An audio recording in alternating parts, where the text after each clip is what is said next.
OK. Partie 6. A de la difficulté à se concentrer pour écouter la télévision, un film ou lire un livre. Peut-être que c'est plate. Moi, j'écoutais toujours la télévision avec Eric avant. Okay? Tous les soirs, on avait notre line-up d'émissions. Puis depuis qu'il est mort, j'écoute plus ça. Je me suis rendu compte, surtout aux nouvelles, c'est rien de la merde. Puis j'avais plus besoin. Pour moi, c'était une perte de temps à écouter la TV. Fait que pourquoi qu'une personne qui dit je suis pas capable de me concentrer à écouter une télévision ou un film? C'est peut-être pas son genre de film. Peut-être qu'avant, ils écoutaient la télévision puis un film parce qu'ils voulaient plaire à leur chum, à leur blonde, à leur mère, à leur père, à leur frère, à leur soeur. Parce qu'on s'est entendu quand on était plus jeune, on avait une TV pour toute la famille. T'avais comme pas le choix. Mais là, à cette heure que tu as accès à tes propres affaires, que peut-être que le film de l'autre, tu t'intéresse pas. Puis là, quand t'es honnête avec toi-même, tu fais fuck that shit, ça m'intéresse pas. On va aller regarder d'autres choses. Puis on s'est entendu que la majorité d'entre vous, regardez vos émissions de TV avec votre téléphone dans les mains puis checker TikTok. Lire un livre, c'est pas tout le monde qui aime ça lire des livres, c'est pas parce que t'as une maladie mentale que t'aimes pas lire des livres. Quand c'est des livres qui sont fucking plates, c'est fucking non. Hein? Oublie de faire ses tâches quotidiennes. Fait que les tâches qu'il est supposé de faire, genre parce qu'ils ont pas d'argent.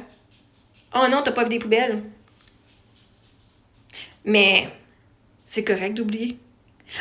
Mais là, il est plus utile chez vous. C'est sûr que s'il oublie ses tâches, de ramasser son linge ou de vider le lave-vaisselle, calisse, ça t'en rajoute sur les épaules, hein? Ouais. Peut-être que ça ne tente pas, puis qu'il se dit un jour, on va faire tellement d'argent qu'il va engager quelqu'un pour faire ça parce que moi, j'ai ça. Tu sais, la personne commence à se respecter puis dit, moi, j'aime pas ça, faire ça. Je suis pas obligée. Moi, je le ferai pas. N'est pas capable de suivre une conversation, il semble complètement absent. Peut-être que vous êtes juste de la merde puis que c'est pas intéressant, votre conversation. My God, c'est quoi? Il est plus capable de suivre une conversation? Ben, c'est-tu un sujet qui l'intéresse, premièrement? Parce qu'avant, peut-être qu'il écoutait faire puis qu'il faisait semblant d'être intéressé, puis que là, quand il est honnête avec soi-même, il fait c'est bien poche, ça.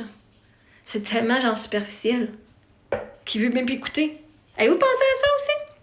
Entendre des voix ou des choses que vous n'êtes pas en mesure d'entendre ou de voir.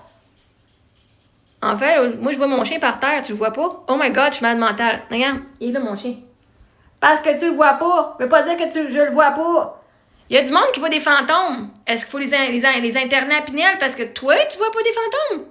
T'as juste pas le talent de voir des esprits. T'entends pas des voix parce que toi, t'es pas connecté sur cette fréquence-là, là, à un moment donné. Agit bizarrement et se sent épié et surveillé. Mais là, il se sent épié et surveillé. OK, on s'entend-tu, là, que tout ça, si t'es capable de nommer qui délaisse ses amis, qui est souvent triste, qui a des problèmes de sommeil, qui mange pas beaucoup, voyons, mais il a changé. Il a oublié de faire ses tâches, il n'est pas capable de suivre une conversation.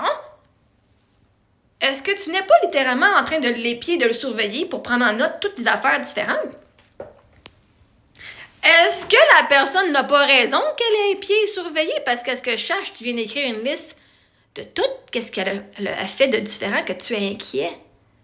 Tu fais plus comme avant. Je veux dire, pour que tu saches que j'ai changé à ce point-là, pour que tu saches toutes mes habitudes d'avant, puis que là, tu te rends compte que toutes mes habitudes sont différentes, au point de savoir à quel point je mange par jour, c'est parce que tu m'épies et tu me surveilles. Donc, est-ce que la personne a le droit de se sentir un petit peu, genre, malaisée et d'agir bizarrement? Ce qu'elle a fait?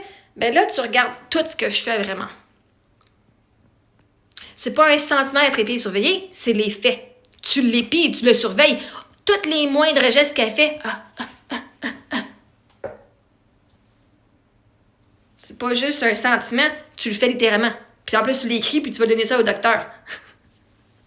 Si c'est dans cette liste de symptômes, vous observez plus d'un changement important au niveau des comportements, des émotions et du jugement de votre être cher, il y a lieu de l'encourager à consulter. Mais moi, là, si c'est au point d'épier une personne à ce point-là, je pense que c'est vous. J'encouragerais à aller consulter. Pourquoi j'ai besoin de regarder la vie d'une personne au lieu de regarder ma propre vie, voir où est-ce que moi, je peux peut-être amener des changements dans ma vie à moi. Genre. Là, on pourrait parler des dangers immédiats et dangers imminents, la loi P38. Mais ça, je vais faire une autre fois parce que là, j'ai mal en tête, là, puis c'est ça. Fait que, pour l'instant, je vous laisse là-dessus.